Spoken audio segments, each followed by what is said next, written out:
देखिए, मैं समझता हूँ कि जहाँ तक हरियाणा प्रदेश की बात है, हरियाणा प्रदेश की जनता बीजेपी जेजेपी सरकार से त्रस्त है और हरियाणा को दोबारा से विकास, खुशहाली, उन्नति, भाईचारे के रास्ते पे लेके जाना चाहती है। हरियाणा आगे बढ़े, देश में उदाहरण बने। दिल्ली के 3 तरफ बसा हुआ प्रदेश हरियाणा, इसका उदाहरण बनना चाहिए देश में। ऐसा हरियाणा के अंदर इस रूप से विकास हो, लेकिन यहाँ उलट हो गया। विकास में हम पीछे हो गए। बेरोजगारी, महंगाई, भ्रष्टाचार, इनमें हम आगे हो गए। ये खट्टर सरकार की देन है, बीजेपी सरकार की देन है, जेजेपी सरकार की देन है।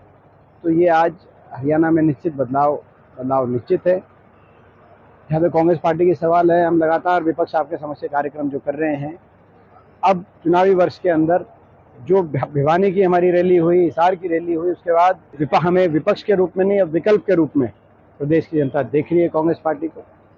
और कांग्रेस का परिवार लगातार बढ़ रहा है। लोग कांग्रेस का जनाधार प्रदेश में हुड्डा साहब के नेतृत्व में, उदयभान जी की अध्यक्षता में लगातार बढ़ रहा है।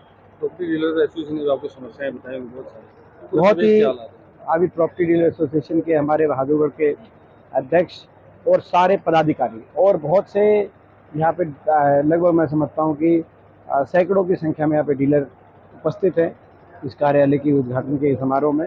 और उन्होंने सबने बेबाकी से एक बात रखी कि आज के दिन बहुत कठिनाई में ना सिर्फ प्रॉपर्टी डीलर लेकिन हाउस ओनर भी, जो आज जिस तरीके से इन्हेंसमेंट के फरमान जारी किए जा रहे हैं, जिस तरीके से बदर की जो है सारी प्रक्रिया बताई जा रही है, जिस तरीके से करप्शन, भ्रष्टाचार तहसील से लेकर और कमेटी तक, और कमेटी से लेकर हुड्डा तक, जिस तरीके से हुड्डा कार्यालय तक ये जो सारी अपना भ्रष्टाचार की सारी सीमाएं लांघ दी गई हैं, तो ये जो है ये इसका बहुत ही दुष्प्रभाव बहादुरगढ़ के जितने भी प्रॉपर्टी डीलर्स हैं इनके खुद के कामकाज पे, और इनसे भी ज़्यादा जो जनता, आम जनता, जो होम ओनर है, उन पे जो है इसका जो अपना ज़्यादा प्रभाव आ रहा है। तो ये बड़े दुर्भाग्य की बात है।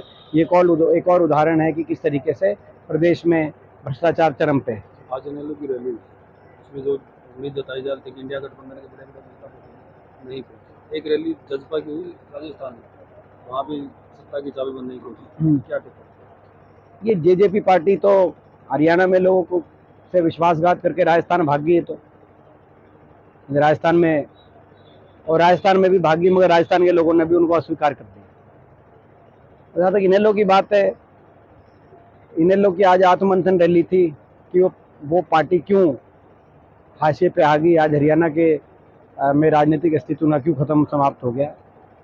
तो वो इस बात पे वो आत्ममंथन कर रहे थे और उनका कारण ये था कि ये विपक्ष की जिम्मेदारी इनको जब मिली तो बीजेपी से विपक्ष की भूमिका ना निभाते हुए, बीजेपी का साथ देते हुए हुड्डा साहब और हमको निशाने पे लिया इन्होंने।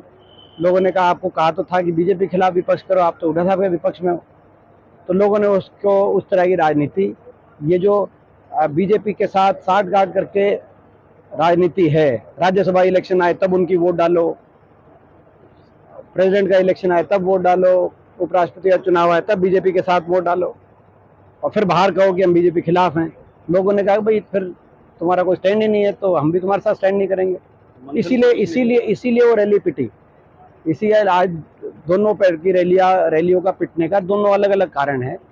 वो तो हरियाणा से भाग गए, हरियाणा के लोग को विश्वासघात देके उन्होंने कहा कि भाई यहाँ तो ठग लिया, अब राजस्थान में जाके ठगें।